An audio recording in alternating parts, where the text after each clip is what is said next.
and welcome back to my channel. I am back with another book chat. So right now we are doing February's book chat, and y'all, February was good to me. I enjoyed all the books that I read. I didn't have any book where I was like, why? Because y'all know January started with some bull, right? There were some things in there I was like, really? Why are these books not giving me what I needed to give?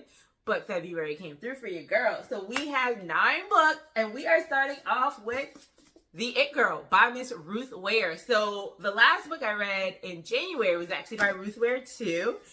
This is another one that I got by her, and I enjoyed it as well.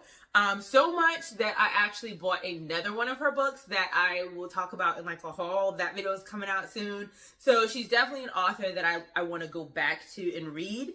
This one, April Clark Cliveden, was the first person Hannah Jones met at Oxford. Vivacious, bright, occasionally vicious, and the ultimate it girl, she quickly pulled Hannah into her dazzling orbit. Together, they developed a group of devoted and inseparable friends. Will, Hugh, Ryan, and Emily during their first term. By the end of the second, April was dead. So that's all I'm going to give you right there. So basically, these kids are in college, they're living their lives, and April is killed at school. They identify the murderer, and when I say they, Hannah identifies the killer, and years later, she's contacted by someone that says, you know what? You may have gotten it wrong. So this book goes from what they say before and after. So before April was killed and after. And she is trying to figure this mystery out. Like, did I really convict the wrong person? If I did, who did this? And I will say, I think one by one, I liked more as far as speed, because one by one was happening then. With this one, we're going back and forth, but you do have those little moments from before. It's just that because this is something that's happened in the past, it's not like it's kind of hitting you over the head, but there are moments throughout that make you gasp a little. And when you find out who did what during the life of this book, because there are a lot of things that kind of are revealed about all of the friends, which kind of makes it, you know, pretty interesting and keeps you on your toes. But when you get to the end and you figure it out, it reminds me, so I'm a Matlock fan, and I know you guys might be like, what? Yes, I love Matlock, okay? I stand Matlock. I don't care what people say. It is a great show. This gives a Matlock episode vibe. Like, literally, the thing that was done in this book, there's an episode about Matlock about it. I don't want to tell you which one, because then I'm going to give it away. But when I read it, I was like, okay, I see that. I don't know if she knew that, but anyway, it does happen. If you're a Matlock fan and you read this book, you're going to know what episode I'm talking about. But anyway, I did enjoy this book. I thought it was good. It did for me. I was surprised at the end. I enjoyed the little twist of how everything came to be. And like I said, she's definitely someone that I would continue to read. The next book is by Sally Hempworth, The Younger Wife, and I've read several of her books. I explain her books as very slow thrillers. You are not going to be on the edge of your seats necessarily when you read Sally Hempworth. You're not going to be gasping for air when you read her, but her books are cool. Now, this is what I will say. In every single book I think I've read by her, it all has a component of mental health, which sometimes it's like, are you trying to just bring so much awareness to it? Because sometimes it's like, you feel like she's beating you over the head because there's so many different mental health issues. And it's like, are we really doing it justice? So that's just one thing about Sally I've noticed. Every single book, there are mental health issues going on. This one definitely did not play out the way I thought it was going to play out. I didn't know, actually, I don't even think, because I'm reading this, and yeah, I didn't think this was going to play out the way it played out. I do feel like I wanted more accountability, and I've said this about other books where I feel like the characters jumped the gun, and it's like, if you had paused for a moment, I feel like we could have gotten a little more resolution, but that's okay. The husband, a heart surgeon at the top of his field. Stephen Ashton is getting married again, but first he must divorce his current wife, even though she can no longer speak for herself. the daughters, Tully and Rachel Ashton, look upon their father's fiance. Heather is nothing but an interloper. Heather is younger than both of them. Clearly, she's after their father's money. The former wife, with their mother in a precarious position, Tully and Rachel are determined to get the truth about their family secret. The new wife closing in and who their father really is. The younger wife, Heather, has her own secrets, has secrets of her own, will get into the truth, unleash the most dangerous impulses in all of them. So like I said, I felt the book is good. One thing about her books, the pages are super easy to read. I feel like her writing's really easy, but it is not it's a light thriller. But like I said, that's just one thing, because there are just so many different and like I said, I think she wants to bring like awareness and create these characters and make them be seen, which I like. But I think, and another person actually mentioned this, which made me go, it's almost like, does she really give that mental illness a full story or a full picture? And sometimes that could be a lot. And in this book, I particularly think like there were so many different things going on. So that's the only thing, but still it's a good book. It's a good read. The next one, You Shouldn't Have Come Here by Jeneva Rose. So this book, it actually, if it was not for Geneva's ability, because I read this in one of my hauls and it said everything I want in a thriller, sexy, shocking, and tense with ending I never saw coming. Jeneva Rose is the queen of twists. And Colleen Hoover said that. And I've never read one of that woman's books, but she's popular. When I saw that, I was like, I didn't see the end coming. The whole time I was reading the book, I was like, so why are you still there? Because a normal, regular person, somebody like me. But the twist. So this book will read like a whole romance with weird stuff happening that makes you look like, girl. But the twist, and because of the way she twisted, like I did not see that coming, I will read more of her books.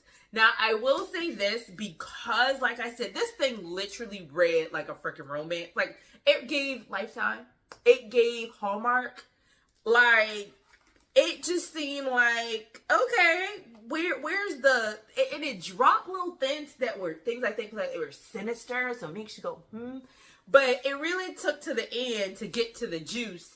And when the juice happened, I was like, well, shit. Like, I really thought, because there is part that was predictable, and then it just went left and down the road. And part of it made me sad, because I was like, girl, you didn't even have, like, why? Did we have to do this?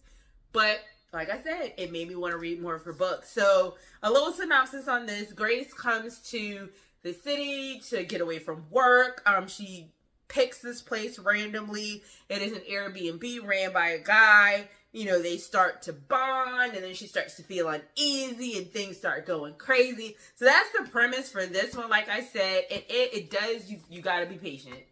You've got to be patient, because you are, and y'all, I don't do romances. So the whole time I'm reading this, I'm like, but where are we going with this? Like, little things happening, but it popped.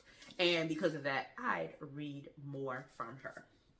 People were trying to drag her, because I had, like, some people just didn't like it. And like I said, you got to push through. You got to push through. But I felt like it was worth it. Like, some of the reviews, I think this is the book, like, because I do not read book reviews. I do not read, like, the reviews in the app. But I do track my books in the app, so I can get like the thing at the end of the year, and how many books you read and meet your goal. I like stuff like that. So I track my books. I don't do any ratings or reviews in the apps, which is why I never talk about them. But I think she actually gave herself 5 stars. I think this is the book where the author gave themselves 5 stars because of other people's reviews. But like I said, you got to push through, because she does twist it up, and that makes the book really good. Like I said, if it was not for the twist, I would have been like, this is dumb. But, I mean, it was cool. It was cool. She's cool, and I would read more. I would read more of her books. This next one, 5 Total Strangers by Natalie D. Richards. So this one says, Mira needs to get home for the holidays badly, but when an incoming blizzard results in a canceled connection, it looks like Mira might get stuck at the Philadelphia airport indefinitely. And then Harper, Mira's glamorous seatmate from her initial flight, comes to the rescue. Harper and her three friends are renting a car and they can drop Mira off on the way home. But as their trip begins, Mira discovers her fellow travelers aren't friends like she thought. They're total strangers. And every one of them seems to be hiding something dangerous. Now, like I said in my book haul, what I'm not going to do is get in a car with a random stranger and drive across the state when it's clear sunny outside. I don't care. We can have a police escort. I don't know you. This was not going to ever, this is never going to be me. I think it's good. This is a young adult thriller. So keep that in mind. It is a young adult thriller, and it does read and kind of end like that. And I was like, oh, okay, it was cool. But like I said, the story was cool, easy read. So, you know, it's not, it's cool. I definitely had another idea of what was going to happen, and it turned out to be something a little different. I think it did wrap up a little quickly. I wish there was just a little more to kind of go on and really tie it together. But like I said, it's a young adult book. She does have other thrillers, and I definitely read one. So this one was cool. I felt good. I did not feel cheated. I felt like, I want to keep my hood on, so I'm gonna pull it back up. I didn't feel cheated. I was invested because I did want to know what was happening. That's good. It kept me wanting to know what the heck is going on. And then we found out. Hide. We got good with this one. This is another young adult one. Now, I will say this one being young adult, I was like, this is a young adult book. I was like, maybe I need to reread R.L. Stine because I just don't feel like Fear Street was this harsh. Like, this book, these people was crazy. Like, the things people do to people and for the reasons. Like, there's another book, Dead 11. Y'all know I love me some Dead 11. My favorite read last year. Like, it was neck and neck with another book, but Dead 11 pulled it out. So when I say the reason people do things, it made me think of that book, but this was just like some sinister shit. Like, this was just like horrible. It's by Keirsten White. The book, you know, small words, a lot of words on the pages. Now, I did glance at some of the reviews because, like, if I like a book and I've already read it and I don't think the review is, like, if I were to rate books, it's not as high. So I wanted to look through it. I don't agree with the reviews out there. I thought the book was really good. I feel like you do, because the book happens over time. So basically this one, the challenge, spend a week hiding in an abandoned amusement park and don't get caught. The prize, enough money to change everything. Even though everyone is desperate to win, to seize a dream, future, or escape a haunting past, Mac is sure she can beat her competitors. All she has to do is hide, and she's an expert at that. It's the reason she's alive and her family isn't. But as the people around her begin disappearing one by one, Mac realizes that this competition is even more sinister than she'd imagined, and that together might be the only way to survive. 14 competitors, 7 days, everywhere to hide, but nowhere to run. Come out, wherever you are. There's a part in this book that just made my heart so sad because it's 14 people, you know, everybody don't get out. But something on my face. There's a part of it that made me sad, and I was just like, oh, because I fell in love with, you know, some of these characters, and it's basically like Survivor and Hell, because, you know, they were in this amusement park, they're trying to figure out how to get out. You know, things are happening, but they don't get the full picture of what's happening. And that's the sinister part. I really enjoyed it. It is definitely thrilling. I was definitely, and this is actually considered a horror. So this is a horror, and it was very horrific. Because of what's being done and what's happening to these people, and the reason behind it was like, but child, it's the world we live in. So people do what they want to do. But this was very, very high on top of my list. I thoroughly enjoyed it. And now we're getting into my most favorite. This is definitely going to be a favorite read of 2024. It's definitely going to be a favorite series because what I wanted, and I mentioned this when I read, I think it's called The Puzzle of Blackstone Lodge. I wanted to find an author that had like a series, and that one didn't do it for me. But baby, the Thursday Mystery Club. by Richard Osman. I am in love with this series. Let me tell you, because these folks, these seasoned, beautiful, intelligent folks at this retirement community, they funny. So what this is going to give you Matlock, okay? This is giving you Hardy Boys, Nancy Drew, mystery solving team, but they are our elders. They are seasoned folk. They are mature. They are in a luxury retirement community, but they are smart. They are intelligent. They have their wits, and all of them had some type of, great career. Either they were a nurse or one person, we don't know what she did, but when I tell you, baby, what homegirl name? Because, hold on, what is her name? What is her name? Elizabeth.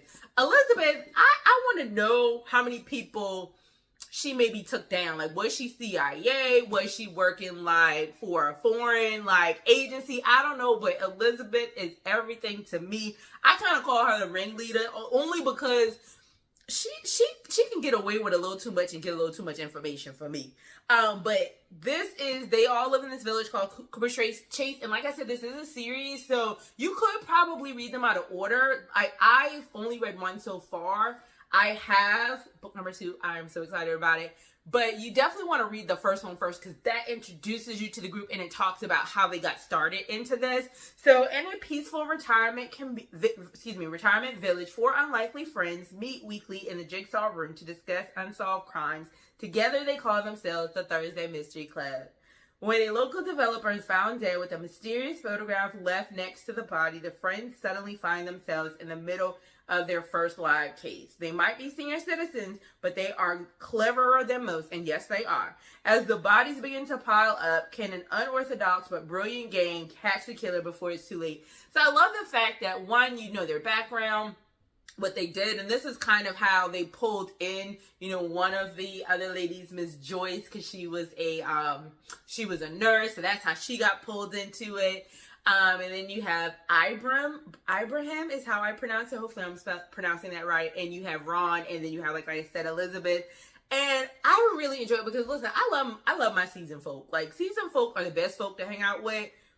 People like to say, no, those are the people I want, because first of all, they're funny, and then they say whatever the heck that comes into their mind, and I love it. But this one does give Matlock, like I said, all the mysteries. It is a mystery book. It is light. It is so fluffy. So when you read something like this, you need something to lighten the mood. It's like, please dig me out of this dark hole that I just lived in, and this is what it does for me. So I'm going to have these sprinkled out through my books. I keep looking over here because that's like where my list of books that I have to read are. And I talk about the next one in the upcoming haul. It's like 8 books down. I got like 8 or 9 books before I can get to it. But I actually love it. And Richard Osman, I don't know if I said the author, but I thoroughly enjoyed it. And the way they kind of got the police to work in their favor, like how you can con the police to give you information about the case. I absolutely love it. And the 2 cops, I enjoyed them. I'm hoping that they're going to be showing up in the other series, because this is Cooper's Chase, so it's in a specific area. So I'm pretty sure the cops that are in this one will show up. And then we got our black girl in there. So we got our black detective, and we get to see her flourish as well. So I love that. But I really, really like it. Like I said, it's light, easy. If you like that kind of thing, gives the Matlock vibes, you'll enjoy it. And the other part, it also talks about them, getting another chance at love, because some of them have lost their spouses. And then, it talks about, they lose friends. Sometimes somebody doesn't wake up, and they just talk about that. One of the women when you read it, you'll find out what happened to like one of the people that was in here, was a part of the club before Joy. So, and you find out about that very early, but they just talk about those experiences. So it just makes them well-rounded, and it's cute. I love it. I ate it up. I hollered in a good way, because they were hilarious to me, but definitely love this. I really like y'all. I love these people. They're my friends. Like, these are the people I want to meet. Like, if I go to a Dale Webb community, can I find these folks? And can I stay with you guys and be your friend? That's the kind of vibes they give me. Now, then we go back down that dark hole. And we get Stay Awake. So this one, Liv Reese wakes up in the back of a taxi with no idea where she is or how she got there. When she's dropped off at the door of her brownstone, a stranger answers, a stranger who claims to live in her apartment. She reaches her phone to call for help, only to discover it's missing. In its place is a bloodstained knife. Her hands are covered in scribbled messages like graffiti on her skin. Stay awake. 2 years ago, Liv was thriving as a successful writer for a trendy magazine. Now she's lost and disoriented in a New York City that looks nothing like what she remembers. Catching a glimpse of the local news, she's horrified to see reports of a crime scene where the victim's blood has been used to scrawl a message across a window, similar to the message that's inked on her hands. What did she do last night, and why does she remember nothing from the past 2 years? Liv finds someone who does know exactly what she did. Liv finds herself on the run for a crime she doesn't remember committing, but there's someone who does know exactly what she did, and they'll do anything to make her forget permanently. A complex thriller that unfolds at breakneck speed. Stay Awake will keep you up at night. Okay, I'm glad I read that because I don't want to give something away, but this has one of my favorite kinds of stories in it. So when it happened, I was like, oh, I love it.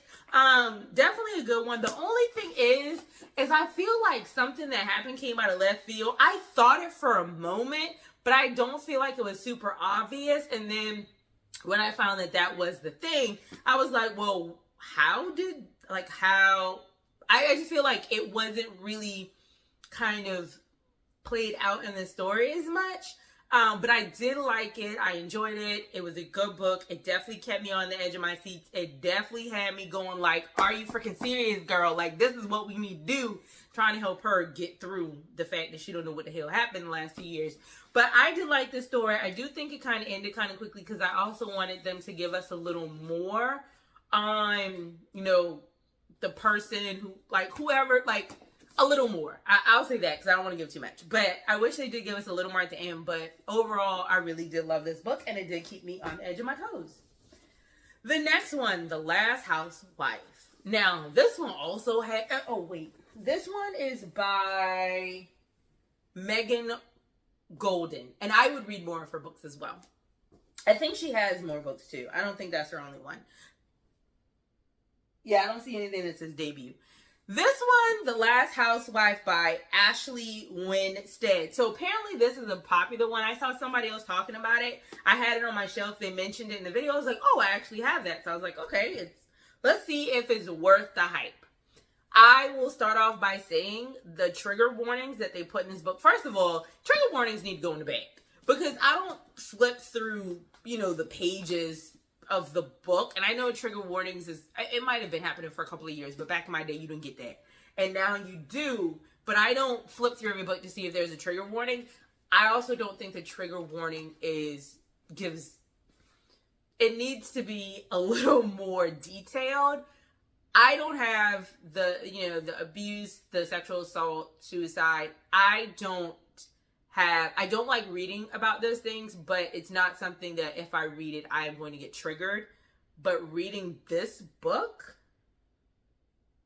I was like, I might have to not finish this book. Like, I really thought I was going to have to quit, but I'm also like, I don't want to stop the book because I need to know how it turns out. I would say this book is very good. I like the book. Some people didn't like the story. That was part of the reason of it. Sex cult, all of that's in there, so just be aware. It is not worth reading if those are things that trigger you. If you can read it, because even like I said, they don't trigger me in the way of someone who has been through that, but that's not something. I've said these in some other books. I was like, I don't really want to read that. Why this has to be here? Because I don't want to read that. But this was a lot for me. And I'm super in my head visual. So as I'm reading, I'm picturing it and I'm not liking it. And at one point I was like, I don't know if I'm going to make it through this book. And as I saw other people's reviews, they couldn't make it through. But I'm also like, I need to know what it looks like later. I need to know what happens.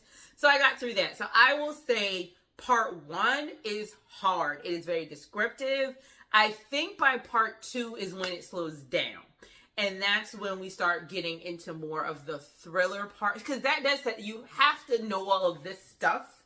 Because that's what the entire thing's about. So basically, I'll read the back in a little bit. But I just wanted to say that because while I do think this is a good book, like I said, I was on the edge of my seat. It is a lot.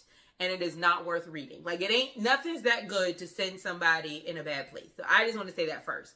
Now, if you can get through, like I said, part 1 is going to be it's a hard thing to get to. Once you get to part 2, that slows down. There's still stuff that you're like, but it's not as bad as the beginning when they're describing it. And I was like literally reading the book. I was like, oh, like, I hope I didn't yell in your ear because this mic is better than the last one. Completely caught me off guard. Like, I was just like, wow. I didn't see it coming. So when I tell you the book is actually good, it's good. It's just a lot. While in college in New York, Shay Evans and her best friends met a captivating man who seduced them with the web of lies about the way the world works, bringing them under his thrall. By senior year, Shay and her friend Laura were the only ones who managed to escape. Now, 6 years later, Shay's built a new life in a Tony, Texas suburb. But when she hears the horrifying news of Laurel's death delivered of all ways by her favorite true crime podcast, Crusaders, she begins to suspect that the past she thought she buried is still very much alive and the predator is more dangerous than ever. Shay was pissing me off during this book. I ain't gonna lie. Sometimes people just need to sit their ass down and listen. She's getting on my nerves at some point. Recruiting the help of the podcast host, Shay goes back to the place she vowed never to return. I know this boy was sick of her, but in search of answers. As she follows the threads of her friend's life, she's pulled into a dark, seductive world where wealth and privilege shield brutal philosophies that feel all too familiar. When Shay's obsession with uncovering the truth becomes so consuming that she can no longer separate her desire for justice from darker desires newly reawakened, she must confront the depths of her own complicity and conditioning. Yes, I read that word right. But in a world built for men to rule it, both inside the cult and outside of it, is justice even possible? And if so, how far will Shay go to get it? I'm also going to say, because we know that things like this have happened for real and are happening, it makes it even kind of harder. But I liked it. Like, the book was good to me. The book is just a lot. And you just need to keep that in mind. Now, my girl, Kingsfisher, she wrote What Moves the Dead. If you saw some of my other videos, y'all know I love that book. A House with Good Bones. Her books are horror. But they be like quirky horror stuff. Like, and I enjoy that. So I won't say it's light, because some people might be like, that's not light, but it's light to me. I really do I love her books. I've only read 2, but I like the first one. I like this one. I actually have another one, so definitely somebody I keep going back to. A haunting Southern Gothic from an award-winning masterpiece of suspense. A House with Good Bones explores the dark, twisted roots lurking just beneath the veneer of a perfect home and family. I also think that this author must really like talking about like plant life. I don't know if she has like a background in like plant life and stuff like that, but she she lives in North Carolina. Maybe she isn't British, but she talks about, like, even in her other book, like, there's a lot of talk about, like, the scientific name of, like, plants and mushrooms and things like that. And here she does the same thing. So I don't know if that's I don't know if that's a theme like in all of her books, but I did notice that here too. But basically, her brother's words echo, say, oh, mom seems off. Her brother's words echo in Sam Montgomery's ear as she turns onto the quiet North Carolina street where their mother lives alone. She brushes the thought away as she climbs the front steps. Sam's excited for this rare extended visit and looking forward to nights with just the two of them, drinking boxed wine, watching murder mystery shows, and guessing who the killer is long before the characters figure it out. But stepping inside, she quickly realizes home isn't what it used to be. Gone is the warmth, cluttered charm her mom is known for. Down the walls are painted in sterile white. Her mom jumps at the smallest noises and looks over her shoulder, even when she's the only person in the room. And when Sam steps out back to clear her head, she finds a jar of teeth hidden. I forgot they said that in the write-up, in the like summary. Out back to clear her head, she finds a jar of teeth hidden beneath the magazine-worthy rose bushes and vultures circling the garden from above. To find out what's got her mom so frightened in her own home, Sam will go digging for the truth, but some secrets are better left buried. So quirky, horror, fun, easy to read. I read this book I think in 2 days or something like that. The words are kind of small, but like I said, the reading is super easy, and I enjoyed it too. So I had 9 books that I liked. Some I loved, and some were good. And I would rather have,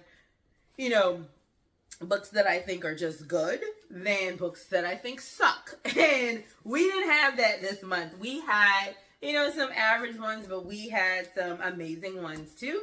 So that is the books I read. These are the books that I read for this month. Like I said, all of these authors, there is not one author here. I'm missing a book. Okay. I was like, where'd it go?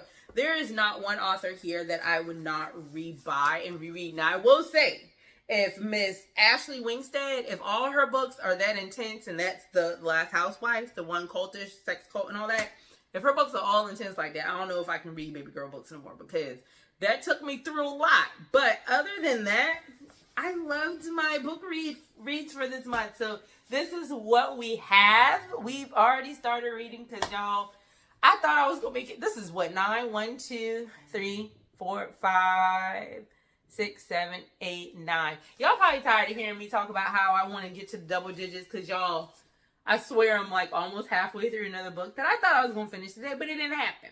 If February had 30 days, I would have made it to 10 books. But it's okay, because it's always next month. So I just wanted to say thank you guys for coming back. If you are returning, join the family. If you're just watching and you haven't joined, stick around. We fun over here.